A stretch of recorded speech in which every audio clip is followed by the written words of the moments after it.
Hello dear students, welcome to the gateway classes. My name is Gulshan Kumar और मैं आपको पढ़ा रहा हूं इंजीनियरिंग मैथमेटिक्स। इंजीनियरिंग मैथमेटिक्स में हम यूनिट नंबर 3 पढ़ रहे हैं, स्टैटिस्टिकल टेक्निक फर्स्ट। और आज हमारा यूनिट नंबर 3 का लेक्चर नंबर 6 है। और आज के लेक्चर में हम एक नया टॉपिक स्टार्ट करेंगे, curve fitting by the method of least square. मैं जैसा कि आपको पहले भी बता चुका हूं, ये टॉपिक बहुत ज्यादा इंपॉर्टेंट है और इस टॉपिक का एक क्वेश्चन 100% यूनिवर्सिटी एग्जाम में पूछा जाता है, लॉन्ग क्वेश्चन 7 मार्क्स के अंदर। अब ये जो टॉपिक है, इस टॉपिक को हम 2 से 3 लेक्चर में कंप्लीट करेंगे। तो इस टॉपिक के अंदर आज हम पढ़ेंगे फिटिंग ऑफ स्ट्रेट लाइन। तो चलिए स्टार्ट करते हैं हम आज का अपना topic, curve fitting by the method of least square. तो सबसे पहले हमें यहां पर समझना होगा कि कर्व फिटिंग क्या है। तो सबसे पहले हम कर्व फिटिंग को समझ लेते हैं कि व्हाट इज कर्व फिटिंग। तो ध्यान दीजिएगा, curve fitting means to form an equation of the curve from the given data.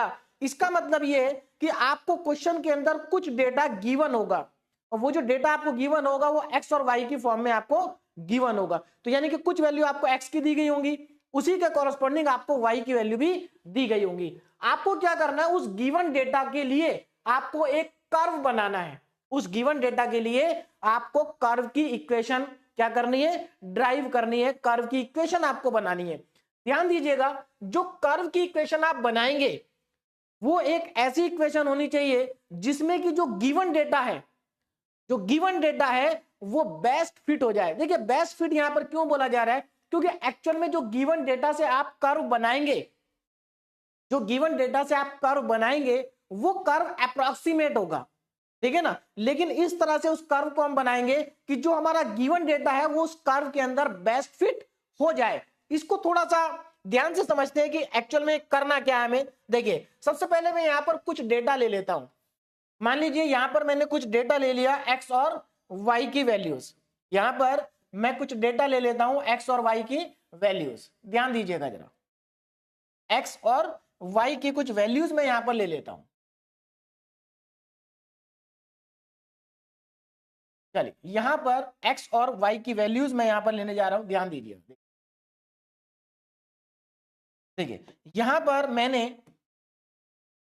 X को ले लिया, है ना, यहां पर एक्स को ले लिया और यहां पर वाई को ले लिया। अब यहां पर कुछ एक्स की वैल्यूज ले लेता हूं मैं, जैसे कि x1, x2, है ना, x3।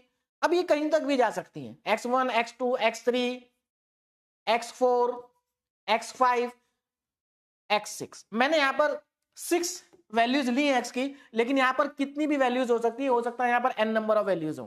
क्लियर है। इसी तरह से इनके कॉरेस्पॉन्डिंग y की वैल्यू ले लेते हैं, y1, y2, y3, y4, y5 and y6। ये डेटा क्वेश्चन के अंदर आपको गिवन होगा। बात समझ में आ रही है। चलिए अब देखिए यहां पर, अब यहां पर ध्यान देंगे, अगर आप इस डेटा को ध्यान से देखें, ये x की वैल्यू है, ये y की वैल्यू है, तो आपको अगर आप इसको देखें तो यहां पर एक्चुअल में है क्या, x1 y1। तो ये क्या एक पॉइंट का कोऑर्डिनेट भी है, जैसे x1 y1 पहला पॉइंट, दूसरा पॉइंट क्या हो जाएगा x2 y2। तो एक्चुअल में यहां पर ये सभी क्या है, कोऑर्डिनेट है। देखिए एक पॉइंट ये x1 y1 एक पॉइंट को रिप्रेजेंट कर रहा है, x2 y2 भी पॉइंट को रिप्रेजेंट कर रहा है, x3 y3 भी पॉइंट को, मतलब जितना भी डेटा यहां पर आपको गिवन होगा वो सब किसी ना किसी पॉइंट को क्या करेंगे, रिप्रेजेंट करेंगे। ठीक है। अब ये जो डेटा आपको दे रखा है, ध्यान दीजिएगा, अगर इस डेटा को हम ग्राफ पे ड्रॉ करें, अब मैं यहां पर ग्राफ बनाने जा रहा हूं, जरा ध्यान से देखें। तो यहां पर 2-3 हम यहां पर ग्राफ बनाते हैं। ये हमारी होगी वाई एक्सिस, ठीक, और ये हमारे पास आ गई एक्स एक्सिस, एक्स एक्सिस, ठीक। और 2 ग्राफ यहां पर मैं बनाऊंगा, एक्स एक्सिस और यहां पर ये ले लिया मैंने, सॉरी वाई एक्सिस और ये एक्स एक्सिस, ठीक है ना, Y axis X axis, Y axis X axis. एक ग्राफ और बना लेते हैं, ये लीजिए, और ये हमारे पास एक्स एक्सिस, ठीक है। अब देखो जरा, तो यहां पर क्या है, ये हमारे पास एक्स एक्सिस, ये हमारे पास Y axis. This is X axis and Y axis, X axis and Y axis. अब यहां पर जरा ध्यान से देखना, देखो मान लो हमारे पास कुछ डेटा गिवन है, ये x1 y1 x2 y2, इस तरह से हमें बहुत सारा डेटा गिवन है और वो सारा डेटा हमने ग्राफ पे मान लीजिए प्लॉट कर दिया। तो मान लीजिए हमारे पास जो ग्राफ पे हमने प्लॉट किया ये डेटा, तो हमारे पास कुछ इस तरीके के पॉइंट आ गए। यहां पर मैं पॉइंट मार्क कर रहा हूं, जरा ध्यान देना। इस तरीके के हमारे कुछ पॉइंट आ गए, एक पॉइंट यहां आ गया, इस तरह से आ गए, है ना। इस तरह से हमारे पास कुछ पॉइंट यहां पर आ जाते हैं एट रैंडम। तो हमने जितने भी पॉइंट हमें दिए थे, हमने सभी पॉइंट को मार्क किया, तो हमें कुछ इस तरह का पैटर्न मिला। इस तरह से जब हमने ये सारे के सारे कोऑर्डिनेट सही पॉइंट को ग्राफ पे प्लॉट किया, तो हमें कुछ इस तरीके का ग्राफ मिल गया, है ना। मान लीजिए एक और बनाता हूं मैं, और दूसरा डेटा हमें दिया हुआ है, उसका जब हमने ग्राफ बनाया तो हमें कुछ ग्राफ इस तरह से मिल गया। मान लीजिए इस तरह से कुछ ग्राफ मिल जाता है।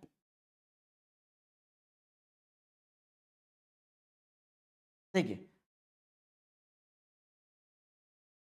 मैं यहां पर पॉइंट मार्क कर रहा हूं, और पॉइंट मार्क कर रहे हैं, तो यहां पर हमें कुछ इस तरह से मान लीजिए ग्राफ मिल जाता है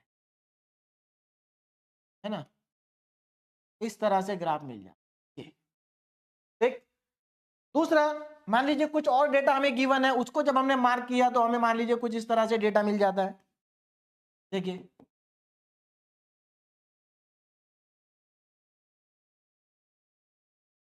इस तरह से हमें कुछ डेटा मिल जाता। अब जरा यहां पर ध्यान देना, देखिए सबसे इंपॉर्टेंट बात, इस तरह से हमें डेटा मिल रहा है, तो इसको जरा ध्यान से देखो। देखो ये जो डेटा है, यहां पर जितना भी हमारे पास डेटा था, जो हमने इसको प्लॉट किया ग्राफ के ऊपर, तो आप देखेंगे यहां पर जो ये पॉइंट सारे, ये कहीं ना कहीं किसी ना किसी स्ट्रेट लाइन के आसपास ही है।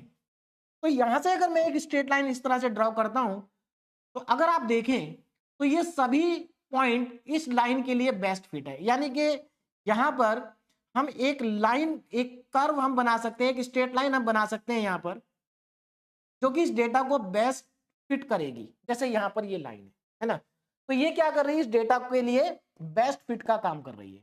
ध्यान दीजिएगा, तो इन सभी कोऑर्डिनेट से पास होने वाली जो लाइन, देखिए एग्जैक्टली पास नहीं हो रही है, इसीलिए कहा जा रहा बेस्ट फिट। यानी कि आपको ऐसी लाइन की इक्वेशन बनानी है जो कि इस डेटा के लिए क्या हो, बेस्ट फिट हो। अब यहां पर देखो, ये जो डेटा, इस डेटा को देख के ही लग रहा है कि यहां पर तो स्ट्रेट लाइन बनाना पॉसिबल नहीं है। यहां पर तो दिखाई दे रहा था कि स्ट्रेट लाइन ही बेस्ट पॉसिबल ऑप्शन है इसका। लेकिन अगर आप इस ग्राफ में देखेंगे, तो इस ग्राफ में जो आपको बेस्ट ऑप्शन दिखाई देगा, वो आपको एक पैराबोला दिखाई देगा इस तरह से, है ना। देखो इसके लिए जो बेस्ट फिट होगा वो क्या होगा, एक पैराबोला होगा। देखिए इस तरह से पैराबोला ही बनता है। और अगर इसको आप ध्यान से देखें, तो ये बन रहा है एक्सपोनेंशियल कर्व। यानी कि इसके लिए जो बेस्ट फिट होगा वो कुछ इस तरह का ग्राफ होगा। और ये कैसा ग्राफ है, एक्सपोनेंशियल कर्व का ग्राफ है। बोलो बात समझ में आ रही है ना। तो अगर आप यहां पर इसको ध्यान से देखें, तो यहां पर क्या हो रहा है, डेटा बेस्ट फिट हो रहा है स्ट्रेट लाइन में, है ना।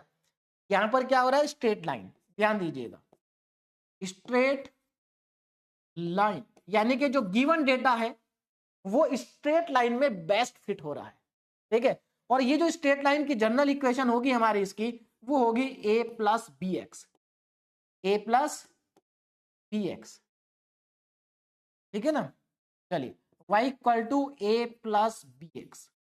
अब ये इक्वेशन कहां से आई, देखिए स्ट्रेट लाइन की जनरल इक्वेशन होती है, एक्चुअल में आप जनरल इक्वेशन स्ट्रेट लाइन की कुछ इस फॉर्म में पढ़ते हैं, y equal to M X plus C, ये वाली इक्वेशन है ना, एम एक्स प्लस सी, जिसको आप क्लास 11 में पॉइंट स्लोप फॉर्म बोलते थे। तो ये हमारी एक लाइन की इक्वेशन होती है। तो देखो यही, इसमें कोई डिफरेंस नहीं है। यहां पर हमने क्या करा है, m की जगह पर b का यूज कर लिया, और c की जगह पर a का यूज कर लिया, और x वाली टर्म को बाद में लिख दिया और a को पहले लिख दिया। तो ये एग्जैक्टली यही इक्वेशन है स्ट्रेट लाइन की। ठीक, आगे चलते हैं। यहां पर अगर आप देखें, तो यहां पर जो बेस्ट फिट कर्व है वो पैराबोला है। क्या है, पैराबोला। और पैराबोला की जो आपकी जनरल इक्वेशन होती है वो होती है y is equal to A plus B X plus C X square. ये हमारी पैराबोला की इक्वेशन होती है जनरल। ठीक, आगे चलते हैं। अगर आप इस कर्व को देखें तो ये एक्सपोनेंशियल कर्व है, एक्सपोनेंशियल कर्व, है ना। और एक्सपोनेंशियल कर्व की जो जनरल इक्वेशन होती है वो आपके पास होती है y इक्वल टू ए ई की पावर में bx।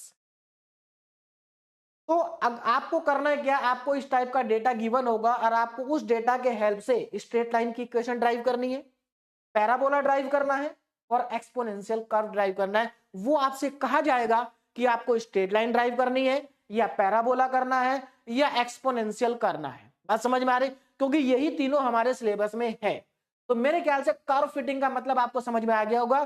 कर्व फिटिंग का मतलब ये है कि आपको जो डेटा गिवन है उस गिवन डेटा के लिए आपको क्या करना है, स्ट्रेट लाइन बनानी है, स्ट्रेट लाइन की इक्वेशन आपको निकालनी है जो कि उस डेटा के लिए बेस्ट फिट हो, है ना।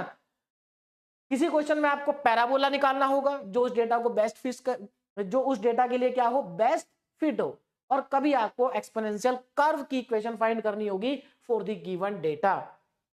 तो एक्चुअल में हमारे पास जो है कर्व फिटिंग है। देखिए curve fitting by the method of least square, actual में कर्व फिटिंग के लिए और भी काफी 3-4 मेथड और होते हैं, ठीक है, लेकिन हमारे सिलेबस में कौन सा मेथड है, मेथड ऑफ लीस्ट स्क्वायर, या इसको हम प्रिंसिपल ऑफ लीस्ट स्क्वायर भी कहते हैं। मेथड ऑफ लीस्ट स्क्वायर कहिए या प्रिंसिपल ऑफ लीस्ट स्क्वायर कहें, एक ही बात है। तो ये मेथड हमारे सिलेबस में है, बाकी जो और मेथड होते हैं वो हमारे सिलेबस में नहीं है।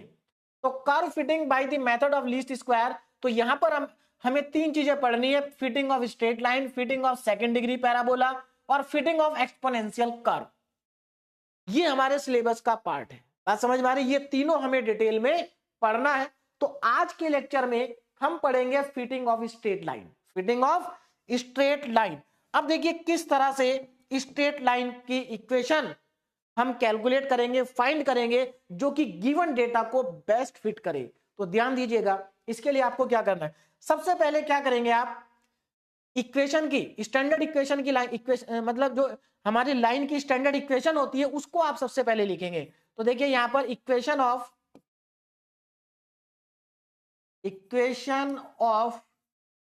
लाइन, तो इक्वेशन ऑफ लाइन, मैं यहां पर इक्वेशन ऑफ लाइन लिखने जा रहा हूं, ये आपको मालूम ही है, y is equal to a plus B X, ये हमारी लाइन की इक्वेशन होती है, a प्लस बी एक्स। अब प्रॉब्लम क्या है कि इसमें से जो a और b कैसे फाइंड होगा, बात यहां पर आ जाती है कि ठीक है, लेकिन ये a और b कैसे कैलकुलेट होगा, तो ये a और b कैलकुलेट होगा गिवन डेटा की हेल्प से, जो कि क्वेश्चन के अंदर आपको डेटा दे रखा होगा। कैसे, अब उसके लिए हमें क्या करना होगा, देखिए ध्यान दीजिए, इस a और b को फाइंड करने के लिए पहले आपको नॉर्मल इक्वेशन बनानी होगी। नॉर्मल इक्वेशन का आप यहां पर यूज करेंगे। अब देखिए नॉर्मल इक्वेशन कैसे बनेंगी, जरा ध्यान दीजिए, नॉर्मल इक्वेशन कैसे बनेगी उसको जरा ध्यान से देखिए, क्योंकि कर्व फिटिंग के अंदर सबसे इंपॉर्टेंट नॉर्मल इक्वेशन ही है। अगर आपको सबकी नॉर्मल इक्वेशन फाइंड करनी आ गई तो ये जो टॉपिक है बहुत ज्यादा सिंपल टॉपिक है, बहुत ही ज्यादा सिंपल है। देखिए नॉर्मल इक्वेशन, अब यहां पर मैं आपको नॉर्मल इक्वेशन कैसे आएंगी वो मैं आपको बताने जा रहा हूं, जरा ध्यान दीजिए। नॉर्मल इक्वेशन, देखिए जितने आपकी इक्वेशन में कांस्टेंट होंगे उतनी नॉर्मल इक्वेशन आपको फाइंड करनी होंगी, और इन नॉर्मल इक्वेशन की हेल्प से ही हम ए और बी को कैलकुलेट कर पाएंगे। नॉर्मल इक्वेशन और गिवन डेटा की हेल्प से हम ए और बी को फाइंड करेंगे। तो अब यहां पर नॉर्मल इक्वेशन जरा ध्यान से देखो कैसे बनेगी। देखो ये जो आपके पास इक्वेशन है, ये इक्वेशन, इस इक्वेशन में दोनों साइड में आपको क्या करना है, समेशन ले लेना है। देखिए ये जो हमारी इक्वेशन है y equal to A plus B X, इस इक्वेशन में दोनों तरफ आपको समेशन लेना है। तो देखिए जब इसमें दोनों तरफ समेशन लेंगे तो क्या बनेगा, समेशन y, आपको कुछ नहीं करना, दोनों साइड में समेशन लेना है, तो ये समेशन y बन जाएगा इक्वल टू में जो a है इसका n a बन जाएगा, प्लस जो बी एक्स है, b तो कांस्टेंट है बाहर आ जाएगा, और ये समेशन x बन जाएगा। क्या बनेगा, summation x।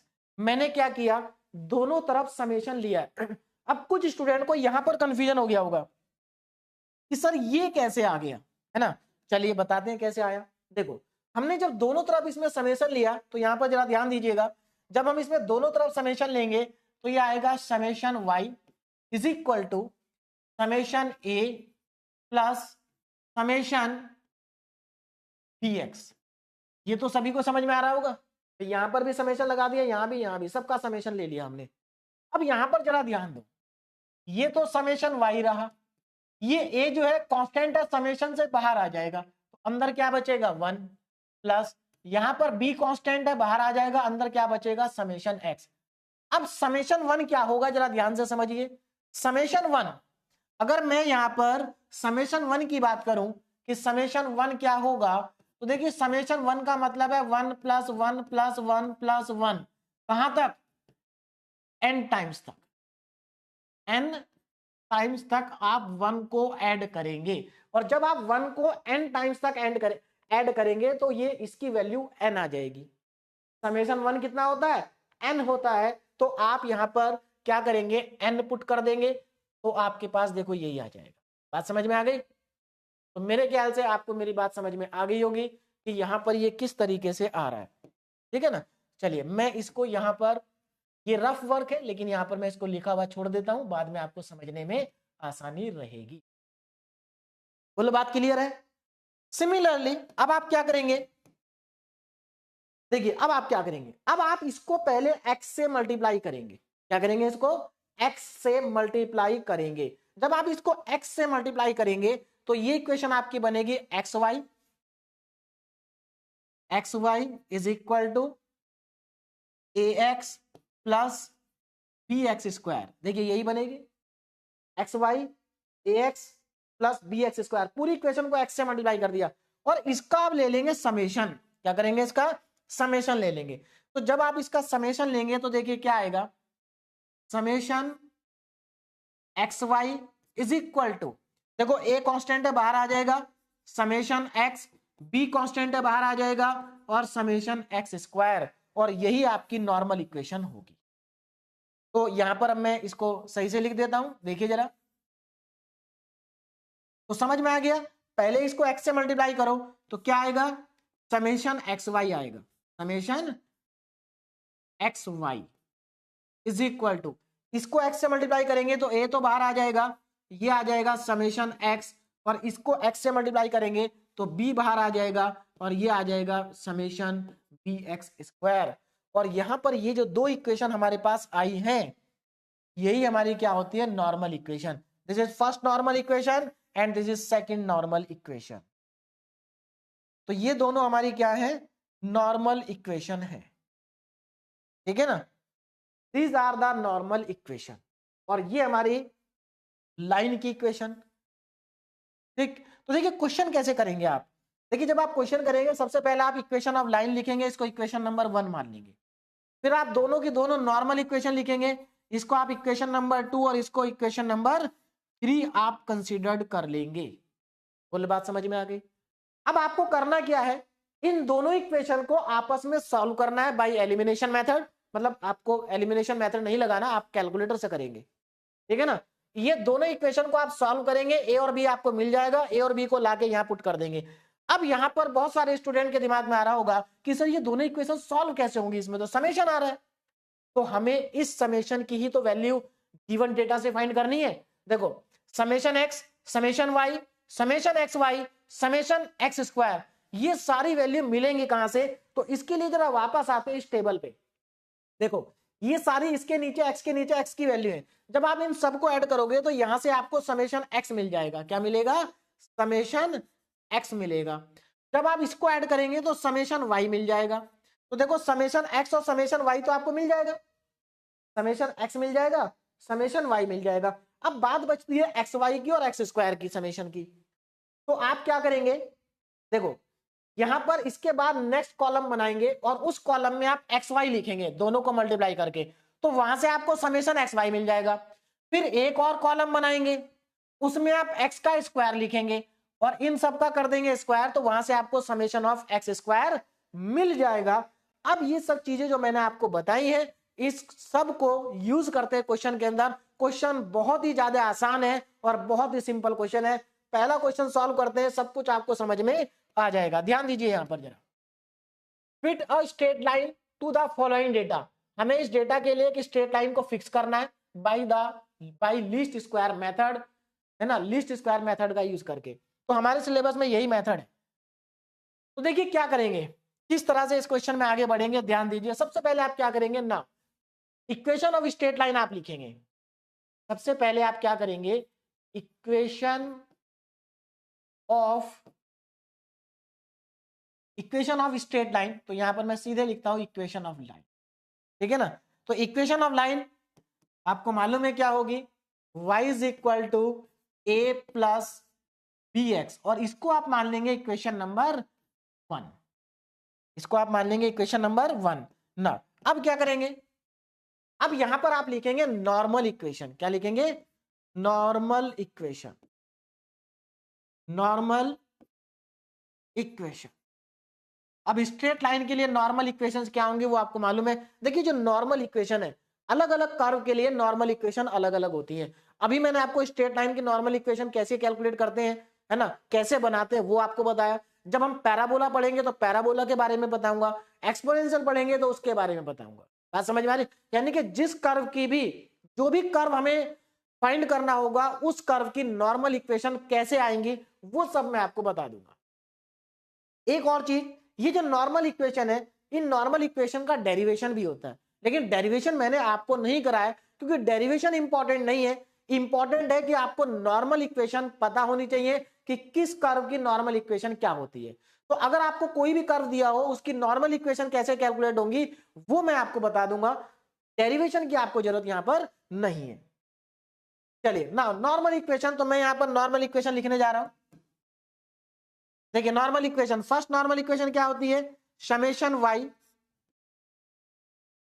y equal to N A plus B बाहर आएगा और समेशन x, सीधा दोनों तरफ समेशन ले लिया, यहां पर एन ए हो गया, ठीक है। अब इसमें x से मल्टीप्लाई कर दो और फिर से समेशन ले लो, तो summation x Y is equal to, यहां पर a बाहर आ जाएगा, समेशन x, यहां पर b बाहर आ जाएगा और समेशन एक्स स्क्वायर। तो ये हमारे पास क्या आ गई, इक्वेशन नंबर 2, और ये हमारे पास हो गई इक्वेशन नंबर 3, और ये थी हमारे पास इक्वेशन नंबर 1। अब एक और चीज यहां पर, ये जो n है, ये n क्या होगा, देखिए यहां पर n है कि आपके पास कितने डेटा हैं। जैसे यहां पर क्या था, यहां पर हमारे पास देखिए हमने यहां पर 6 डेटा लिया था, लेकिन अगर ये x1 x2 x3 up to xn होता, कहां तक होता है, xn तक, तो n का मतलब है कि आपके पास कितने डेटा गिवन है। तो आप यहां पर क्वेश्चन में देखिए आपको कितने डेटा गिवन है, 1 2 3 4 5 ही है, इसका मतलब यहां पर n की वैल्यू क्या हो गई, 5 हो गई। तो इक्वेशन 1 आपको मिल गई, 2 आपको मिल गई, 3 आपको मिल गई, n की वैल्यू आपको पता चल गई है। अब देखो क्या करना है, नाउ नेक्स्ट स्टेप, देखिए नेक्स्ट स्टेप आपका क्या है, ध्यान देंगे। अब आपको एक टेबल बनानी है, टेबल है ना, और उस टेबल में आप समेशन x फाइंड करेंगे, समेशन एक्स वाई फाइंड करेंगे, समेशन y फाइंड करेंगे, समेशन एक्स स्क्वायर फाइंड करेंगे। तो अब यहां पर जरा ध्यान दीजिए, मैं यहां पर एक टेबल बनाने जा रहा हूं, ये हमारे पास एक टेबल है ना। देखिए तो यहां पर सबसे पहले हम x का डेटा लिखेंगे पहले कॉलम में, तो ये तो हमारा पहला कॉलम आ गया x के डेटा के लिए। दूसरे कॉलम में हम लिख देंगे y का डेटा, ठीक है ना, एक कॉलम x के डेटा के लिए हो गया, एक y के डेटा के लिए हो गया, ठीक। ध्यान दे जरा, देखिए तो यहां पर आ जाएगा x और यहां पर आ जाएगा y, और ये डेटा मैं लिख देता हूं। देखिए यहां पर इस डेटा को हम लिख लेते हैं, चलिए ध्यान दीजिए जरा, देखिए तो ये x और y। अब देखो यहां पर क्या है हमारे पास, 0 1 2 3 एंड 4, 0 1 2 3 4। अब यहां पर आ जाओ, देखो 0, जब x 0 है तो y कितना है, 1 है, जब x 1 है तो y कितना है, 1.8 है, जब x 2 है तो y कितना है, 3.3 है, जब x 3 है तो y कितना है, 4.5 है, और जब x 4 है तो ये कितना है, 6.3। तो ये हमारे पास आ गया x और y। अब जरा ध्यान देना, नाउ सबसे पहले हम x को ऐड करते हैं और यहां से हमें मिल जाएगा समेशन x, क्या मिलेगा यहां से, समेशन x। तो इसको ऐड करते हैं, तो 4 + 3 7 2 9 और 1 10, तो समेशन x आ गया 10। इसको ऐड करेंगे तो देखिए इसको ऐड करके कितना आएगा, तो कैलकुलेटर की हेल्प से आप ऐड कर लें, है ना। तो यहां पर आपके पास 6.3, ये आपका हो गया 10.8, है ना, 14.1 और 15.9, 16.9 आ जाएगा। तो summation y is equal to 16.9 इन सबको ऐड करने के बाद, ठीक है ना। इन सबको आप ऐड कर लें तो आपको ये वैल्यू यहां से मिल जाएगी, ठीक है ना। अब देखो समेशन x मिल गया, समेशन y मिल गया, और क्या चाहिए, समेशन x और समेशन y तो आ गया। अब समेशन एक्स वाई चाहिए, समेशन एक्स स्क्वायर चाहिए। इसके लिए पहले आपको 2 कॉलम और बनाने होंगे, है ना, तभी आप कैलकुलेट कर पाएंगे। देखिए जरा, तो यहां पर हम क्या करते हैं, एक्स और वाई को कैलकुलेट कर लेते हैं, और यहां पर हम कैलकुलेट कर लेते हैं एक्स, ठीक है ना। चलिए दोनों का मल्टीप्लाई करेंगे, एक्स वाई, यहां पर तो 0 आएगा, 0 इंटू 1, ये 1.8 ही आ जाएगा। यहां पर इसको मल्टीप्लाई करेंगे तो 6.6 आ जाएगा। यहां पर इसको 3 से मल्टीप्लाई करेंगे तो 3 5 जा 15, कैरी 1, 3 4 जा 12 और 1 13, तो ये 13.5 आ जाएगा। यहां पर मल्टीप्लाई करिए, 4 3 जा 12, 12 का 2, कैरी 1, और ये 4 6 जा 24 और 1 25, तो ये 25.2 आ जाएगा। आप सभी कैलकुलेशन किससे करें, कैलकुलेटर से करें। तो यहां पर देखो, अब हम इनको ऐड कर लेते हैं, 1.8 प्लस 6.6 प्लस 13.5 प्लस 25.2 और सबको ऐड करके आ रहा है 47.1। तो यहां से हमें मिल गया summation x Y is equal to 47.1। आगे चलते हैं, एक्स स्क्वायर इन सब का स्क्वायर करना है, तो 0 का स्क्वायर तो 0 ही आएगा, 1 का स्क्वायर भी 1 आएगा, 2 का स्क्वायर 4 आ जाएगा, 3 का स्क्वायर 9 आ जाएगा, और यहाँ पर 4 का स्क्वायर 16 आ जाएगा, और इन सबको ऐड करके आपको मिल जाएगा समेशन एक्स स्क्वायर। तो आप देखिए कितना आसान है, आपको जो डेटा दिया है एक्स वाई, पहले इन्हीं को ऐड कर दिया हमने, तो समेशन एक्स समेशन वाई मिल गया। उसके बाद x Y, summation x y चाहिए था, तो पहले एक्स वाई निकालो, फिर समेशन कर दो, एक्स स्क्वायर निकालो, समेशन कर दीजिए, कितना आएगा, ये आपका आ गया 25 29 30 आ गया। तो सारी वैल्यूज हमारे पास आ चुकी हैं। अब आपको क्या करना है, समेशन एक्स समेशन वाई, ये सारी वैल्यू उठा के इक्वेशन नंबर 2 और 3 में पुट कर देंगे। तो 2 में क्या पुट करना है, समेशन एक्स समेशन वाई और एन को पुट करना है। तो यहां पर देखिए, मैं यहां पर लिख देता हूं, put summation x comma summation y and n in equation number 2 में ये सारी वैल्यूज को पुट कर दीजिए। तो जब आप 2 में सारी वैल्यूज को पुट करेंगे, देखिए क्या मिलेगा, समेशन वाई कितना है 16.9, तो यहां पर आपका लेफ्ट में आ जाएगा 16.9 इज इक्वल टू, आगे चलते हैं, 16.9, एन कितना है 5, तो ये 5a आ जाएगा, 5a प्लस, आगे बढ़ते हैं, summation x square, sorry summation x है इसमें, समेशन एक्स कितना 10, तो ये 10b आ जाएगा, आ जाएगा 10b। इसको थोड़ा सा सही से लिख देते हैं, है ना, तो 5a प्लस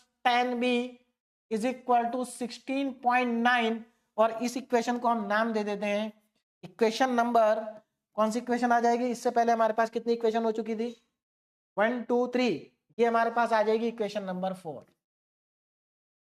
देख अब आगे देखिए, नाउ पुट समेशन वाई, देखिए इसमें क्या क्या पुट करना है, summation x Y, summation x और समेशन एक्स स्क्वायर। तो यहां पर आप क्या पुट करेंगे, put summation x y comma summation x and summation x square in equation number 3। अब 3 में पुट करेंगे तो देखिए क्या मिलेगा, 3 में पुट करके जरा ध्यान दे, ये हमारे पास थर्ड है, समेशन एक्स वाई कितना आ रहा था 47.1, तो लेफ्ट में आ जाएगा 47.1 is equal to a times of summation x, यानी कि 10a आएगा, is equal to 10a plus b summation x square है 30, तो 30b आ जाएगा, प्लस में 30b। तो इसको भी सही से लिख लेते हैं, 10a plus 30b is equal to 47.1, और ये हमारी आ गई इक्वेशन नंबर 5। अब देखिए नेक्स्ट स्टेप क्या होगा, ध्यान दें इधर। नेक्स्ट स्टेप, अब आपको कुछ नहीं करना, आपको इन दोनों इक्वेशन को सॉल्व करना है। वैसे तो आपको ये दोनों इक्वेशन सॉल्व करनी आती है, एलिमिनेशन मेथड से आप कर सकते हैं, क्योंकि आप 10th class 11th class 12th class मतलब हमेशा से पढ़ते आ रहे हैं। लेकिन क्योंकि आपको कैलकुलेटर अलाउ है, तो आप इन दोनों इक्वेशन को कैलकुलेटर की हेल्प से सॉल्व करेंगे। तो कैलकुलेटर में आप सभी स्टूडेंट को सॉल्व करना आता होगा।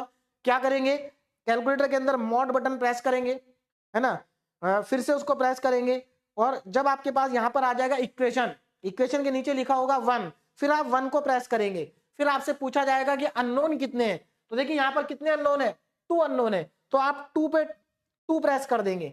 जैसे ही आप 2 प्रेस करेंगे तो यहां पर आपसे a1 की वैल्यू पूछी जाएगी। a1 का मतलब है a का कोफिशिएंट, तो देखिए यहां पर a1 कितना है, इक्वेशन नंबर 4 में a1 कितना है 5, तो आप 5 एंटर कर देंगे। फिर आपसे b1 पूछेगा, ये b1 है, फिर आप 10 एंटर कर देंगे। फिर आपसे c1 पूछेगा, c1 ये रहा 16.9, तो आप 16.9 को एंटर कर देंगे। अब आपसे पूछा जाएगा a2, अब आप इस इक्वेशन में आएंगे, a2 a का कोफिशिएंट 10 है, आप 10 एंटर कर देंगे। फिर b2 पूछा जाएगा तो आप 30 एंटर कर देंगे। फिर c2 पूछा जाएगा तो आप 47.1 को एंटर करेंगे, और जैसे आप लास्ट नंबर एंटर करेंगे और जैसे आप प्रेस करेंगे तो यहां पर आपको x की वैल्यू मिल जाएगी। तो आप अगले स्टेप में पहले लिखेंगे क्या, सॉल्व इक्वेशन 4 एंड 5। आपको 4 और 5 को, दोनों इक्वेशन को साइमल्टेनियसली क्या करना है, सॉल्व करना है। और जैसे ही आप सॉल्व करेंगे तो यहां से आपको a की वैल्यू मिलेगी। देखिए a कितना आएगा, कैलकुलेटर में वो x दिखाएगा, लेकिन आपके लिए x का काम कौन कर रहा है, a। तो x की वैल्यू यहां पर a की वैल्यू आएगी 0.72। अब फिर से आप एक बार इक्वल प्रेस करेंगे तो आपको b की वैल्यू मिल जाएगी 1.33। अब क्या करना है, हमें क्या करना था एक्चुअल में, हमें तो स्ट्रेट लाइन की इक्वेशन निकालनी थी, है ना, ऐसी इक्वेशन जो कि इस डेटा के लिए क्या हो, बेस्ट फिट हो। तो इस डेटा के लिए जो बेस्ट फिट इक्वेशन है वो ये है। बस आपको इसमें क्या करना है, ए और बी पुट करना है। तो ना put A and be in equation number 1। तो जैसे आप ए और बी को 1 में पुट करेंगे तो देखिए आपको क्या मिलेगा, y इज इक्वल टू ए आपके पास कितना है 0.72 प्लस बी कितना है 1.33 और x, और यही आपका जो होगा रिक्वायर्ड इक्वेशन होगी, रिक्वायर्ड आंसर होगा। तो आपसे पूछा था कि fit a straight line to the following data by least square method, तो this is the required straight line. ये क्या है, रिक्वायर्ड स्ट्रेट लाइन। तो ये आपकी रिक्वायर्ड स्ट्रेट लाइन है।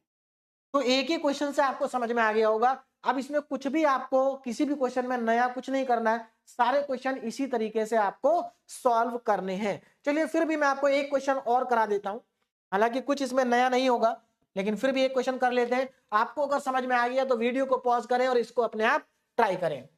Now what straight line best fit the following data, है ना, कौन सी स्ट्रेट लाइन इस डेटा के लिए बेस्ट फिट होगी, वो स्ट्रेट लाइन हमें फाइंड करनी है। तो अगेन बिल्कुल सेम तरीके से हम इस क्वेश्चन को प्रोसीड करेंगे। सबसे पहले हम इक्वेशन ऑफ लाइन को लिख लेंगे, इक्वेशन ऑफ लाइन। ध्यान दीजिए इक्वेशन ऑफ लाइन क्या होगी, तो y is equal to a plus B x, और इसको हम कह देंगे equation number 1। This is equation number 1। अब इसके बाद क्या करना है, नॉर्मल इक्वेशन लिखना है। देखिए नॉर्मल इक्वेशंस हमारे पास दो होती है, दोनों को यहां पर लिखेंगे। तो दोनों तरफ समेशन ले लेंगे, summation y is equal to N A plus B बाहर रहेगा, और समेशन x।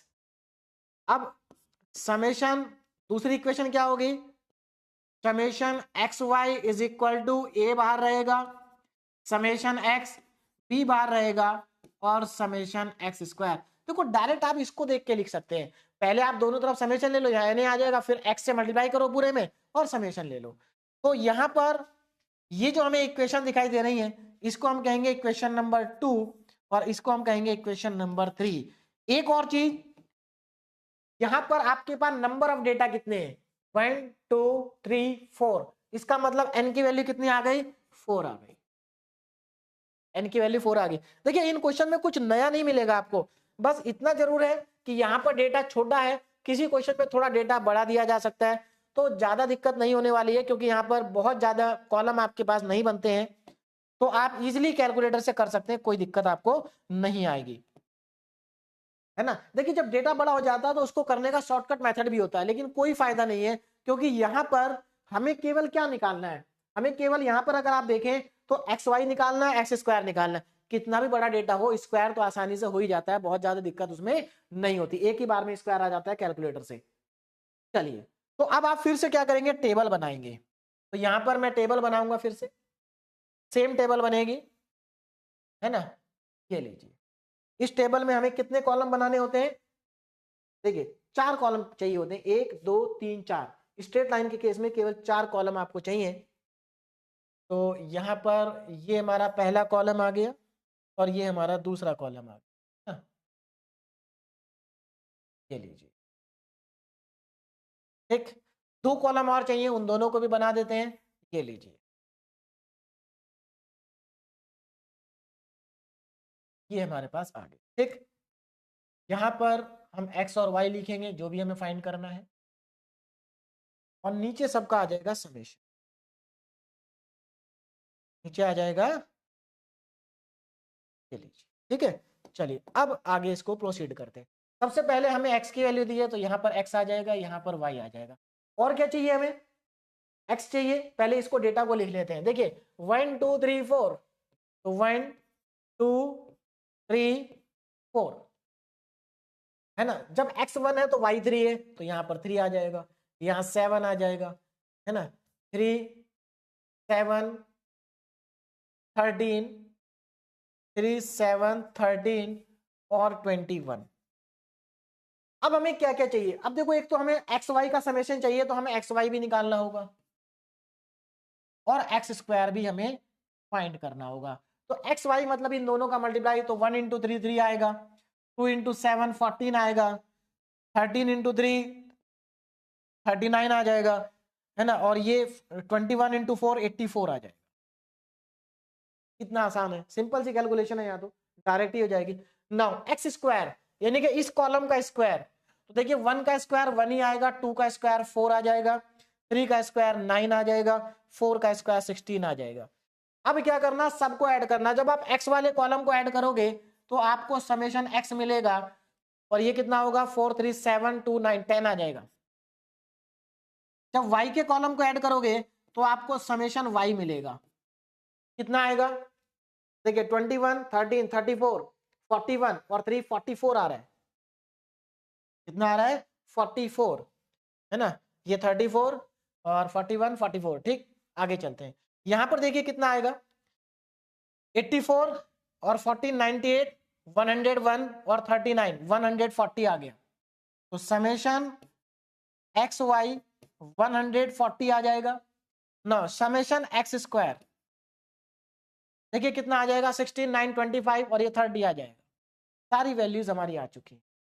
बस अब आपको क्या करना है, इन वैल्यूज को इन दोनों इक्वेशन में पुट करना है, दोनों इक्वेशन को आपस में सॉल्व करना है। तो अब यहां पर ध्यान दें, इक्वेशन नंबर 1 में हमें क्या पुट करना है, समेशन एक्स समेशन वाई और एन। तो यहां पर मैं लिखूंगा पुट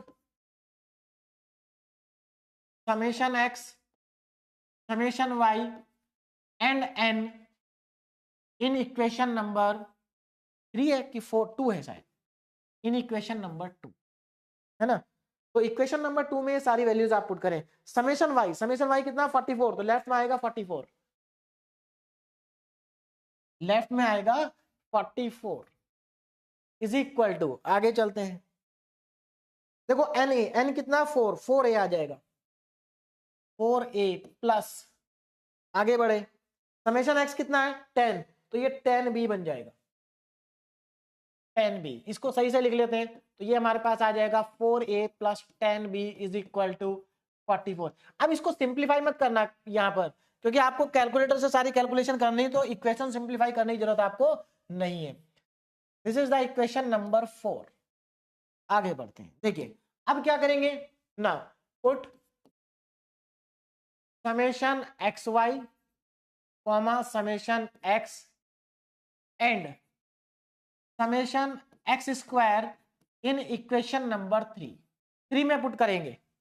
तो देखिए 3 में पुट करेंगे क्या मिलेगा, जरा ध्यान दें। समेशन एक्स वाई कितना है 140, तो लेफ्ट में आ जाएगा 140 इज इक्वल टू, उसके बाद ए समेशन एक्स यानी कि tan ए बनेगा, tan ए plus B summation x square कितना 30, तो 30 भी आ जाएगा, प्लस का 30 भी, इसको सही से लिख लेते हैं, तो ये आ जाएगा tan A plus 30 b is equal to 140, और ये इक्वेशन हमारी बन जाएगी इक्वेशन नंबर 5। और अब आपको क्या करना है, इन दोनों इक्वेशन को साइमल्टेनियसली सॉल्व करना है।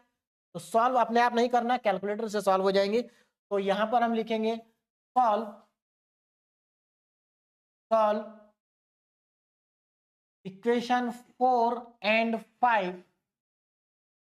इक्वेशन 4 और 5 को सॉल्व करेंगे। देखिए सॉल्व करके क्या मिलेगा, तो यहां पर आपको a की वैल्यू मिल जाएगी और b की वैल्यू मिल जाएगी। तो चलिए कैलकुलेटर का फिर से यूज करते हैं। तो यहां पर आप इक्वेशन में जाएंगे, अननोन 2 लेंगे, तो ये आपसे a1 पूछेगा। a1 देखो कितना है 4 है, a1 4, b1 10, c1 44।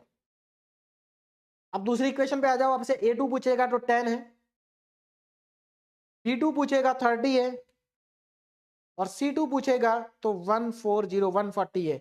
और जैसे आप इक्वल प्रेस करेंगे पहली वैल्यू आपको मिलेगी -4, इसका मतलब a की वैल्यू आ गई -4। फिर से प्रेस करेंगे तो अब आएगी आपके पास 6, तो b की वैल्यू आ गई 6। नाउ अब क्या करना है आपको, put a and b, put a and b in equation number 1, और जैसे आप 1 में पुट करेंगे आपको आंसर मिल जाएगा। देखिए y is equal to a कितना है -4 प्लस b कितना है 6 और x, और यही आपका इसका क्या होगा फाइनल रिक्वायर्ड आंसर होगा। तो this is the required straight line. ये क्या है हमारी रिक्वायर्ड स्ट्रेट लाइन, ये हमारे रिक्वायर्ड स्ट्रेट लाइन है।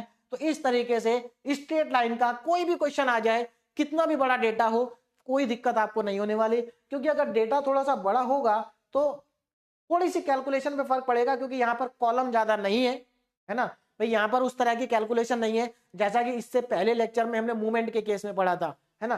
तो यहाँ पर कैलकुलेशन आसान है। ये नंबर अगर बड़े भी हो जाएंगे ना तो आपको मल्टीप्लाई ही तो करना है, एक बार स्क्वायर करना आसानी से हो जाएगा with the help of calculator. तो इस तरह का कोई भी क्वेश्चन आ जाए, स्ट्रेट लाइन का कोई भी क्वेश्चन आ जाए, आपको ऐसे ही करना है। यहाँ पर 2 सिमिलर क्वेश्चन मैंने आपको दिए हैं, इन दोनों को आप प्रैक्टिस करें तो आपका जो स्ट्रेट लाइन वाला टॉपिक है वो आपका अच्छे से तैयार हो जाएगा। अब नेक्स्ट लेक्चर में हम बात करेंगे नेक्स्ट कर्व की, यानी कि पैराबोला की। तो अभी आप इन क्वेश्चन को प्रैक्टिस करिए, उसके बाद नेक्स्ट लेक्चर में हम नेक्स्ट टॉपिक पढ़ेंगे, दैट इज पैराबोला। मतलब टॉपिक तो यही चलेगा, है ना, curve fitting by the method of least square. लेकिन आज हमने स्ट्रेट लाइन पढ़ा है, नेक्स्ट लेक्चर में हम पैराबोला पढ़ेंगे। तो अभी आप क्वेश्चन प्रैक्टिस करिए। Okay, thank you very much.